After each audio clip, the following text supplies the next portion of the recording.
ಗುತ್ತಿಗೆದಾರರ ಸಂಘವು ನಾಳೆ ಸರ್ಕಾರದ ವಿರುದ್ಧ ಸಿಡಿದೇಳುವುದಕ್ಕೆ ನಿರ್ಧಾರವನ್ನು ಮಾಡಿದೆ. ಅರ್ಥಾತ್ ಪ್ರತಿಭಟನೆಯನ್ನು ನಡೆಸುವುದಕ್ಕೆ ನಿರ್ಧರಿಸಿದೆ. ರಾಜ್ಯದಲ್ಲಿ ನಿರ್ಮಾಣ ಹಂತದಲ್ಲಿರುವಂತಹ ಪೂರ್ಣಗೊಂಡಿರುವ ಕಟ್ಟಡಗಳಿಗೆ ವಾಸಯೋಗ್ಯ ಪ್ರಮಾಣ ಪತ್ರದ ಬಗ್ಗೆ ಸ್ಪಷ್ಟತೆ ಕೊಡಬೇಕು. ಇದರ ಜೊತೆಗೆ ವಿವಿಧ ಬೇಡಿಕೆಗಳನ್ನು ಈಡೇರಿಸಬೇಕು ಅಂಥೇಳಿ ಕರ್ನಾಟಕ ರಾಜ್ಯ ಅನುಮತಿ ಪಡೆದ ವಿದ್ಯುತ್ ಗುತ್ತಿಗೆದಾರರ ಸಂಘ ಪ್ರತಿಭಟನೆಯನ್ನು ನಡೆಸುವುದಕ್ಕೆ ಪ್ಲಾನ್ ಮಾಡಿದೆ. ಕಳೆದ ಬಾರಿ ಕ್ಯಾಬಿನೆಟ್ನಲ್ಲಿ 30-40 ಸೈಟ್ಗಳಿಗೆ 3 ಅಂತಸ್ತಿನ ಕಟ್ಟಡಗಳಿಗೆ ವಿನಾಯಿತಿ ಕೊಡೋದಾಗಿ ಸಿಎಂ ಹೇಳಿದರು.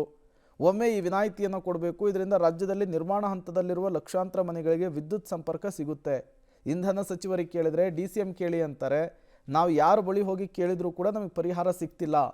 ಹಾಗಾಗಿ ಹೋರಾಟ ಪ್ರತಿಭಟನೆಯನ್ನು ಬಿಟ್ಟರೆ ಬೇರೆ ದಾರಿ ಕಾಣಿಸ್ತಿಲ್ಲ, ಆಪ್ಷನ್ಸ್ ಇಲ್ಲ. ಹಾಗಾಗಿ ಸರ್ಕಾರದ ವಿರುದ್ಧ ನಾವು ಪ್ರತಿಭಟನೆಯನ್ನು ಮಾಡ್ತೀವಿ ಅಂಥೇಳಿ ನಿಂತಿದ್ದಾರೆ.